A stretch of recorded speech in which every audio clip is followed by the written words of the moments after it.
La guerre d'Algérie a été celle de toute une génération. La dernière génération à avoir vécu la mobilisation dans l'histoire de notre pays. La dernière à avoir combattu sur ce qui était à l'époque notre territoire national. La France a envoyé presque 1,5 million de jeunes gens se battre pour elle en Algérie entre 1954 et 1962. Plus de 23 000 d'entre eux y ont trouvé la mort et plus de 60 000 ont été blessés, dans un conflit qu'une majorité de l'opinion publique française a très vite désapprouvé. Nos soldats se sont retrouvés au cœur de ces contradictions. Face à la violence des affrontements sur le sol algérien, à la cruauté des attentats en Algérie comme en métropole, aux questions de plus en plus vives sur la légitimité de cette guerre et de certaines de ses méthodes, l'armée, comme la société française, a été traversée par des déchirements.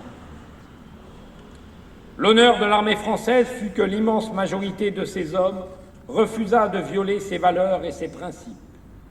À de nombreuses occasions, le président de la République a affirmé sa conviction qu'il nous fallait regarder l'histoire en face.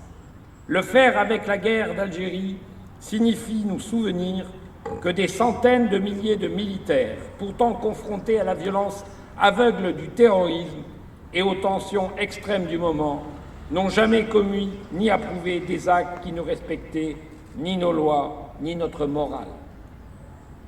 Cela signifie aussi reconnaître que certains ont pratiqué la torture et les exécutions sommaires, considérant que la fin justifiait les moyens.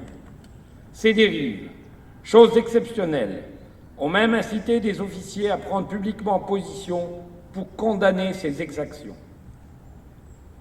Dès 1957, le général Jacques Paris de la Bollardière, compagnon de la Libération et responsable pendant la guerre d'Algérie du secteur est de l'Atlas lidéen, dénonçait haut et fort l'effroyable danger qu'il y aurait à perdre de vue, sous le prétexte fallacieux d'efficacité immédiate, les valeurs morales qui seules ont fait jusqu'à présent la grandeur de notre civilisation et de notre armée.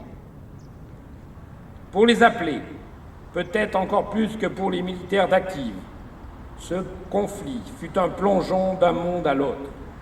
Y découvrir à la fois l'horreur des attentats et la fraternité d'armes, le saisissement de voir un camarade tomber à leur côté pendant un accrochage et la solidarité au bivouac le soir au fond d'un oued asséché.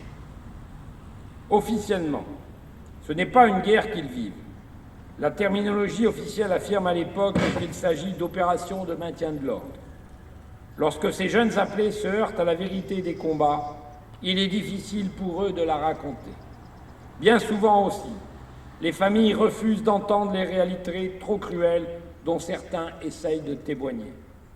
À l'aurore de leur vie d'adulte, beaucoup de jeunes soldats se réfugient dans le silence.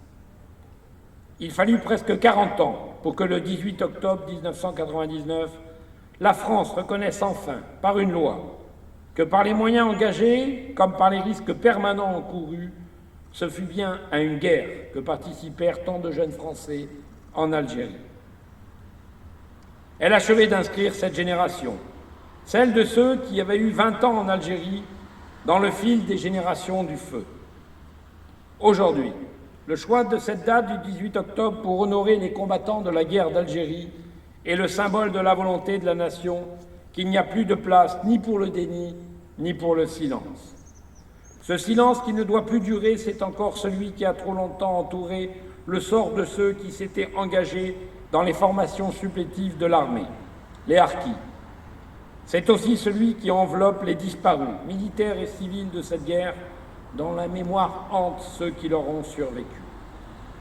Les combattants français en Algérie, appelés, rappelés, engagés, ont livré le combat dont la République les avait chargés. En choisissant d'achever aujourd'hui le cycle des commémorations du 60e anniversaire de la fin de la guerre d'Algérie, en leur rendant hommage, le président de la République nous rappelle que l'immense majorité d'entre eux, par leur bravoure et par leur dignité, ont démontré qu'il n'y a pas de grand combattant sans boussole morale. Alors que la guerre sévit une nouvelle fois aux portes de l'Europe, le courage de ces hommes nous prouve qu'une société sans force morale serait condamnée à l'errance à l'heure des choix stratégiques quand se décide l'avenir des nations. Vive la République et vive la France.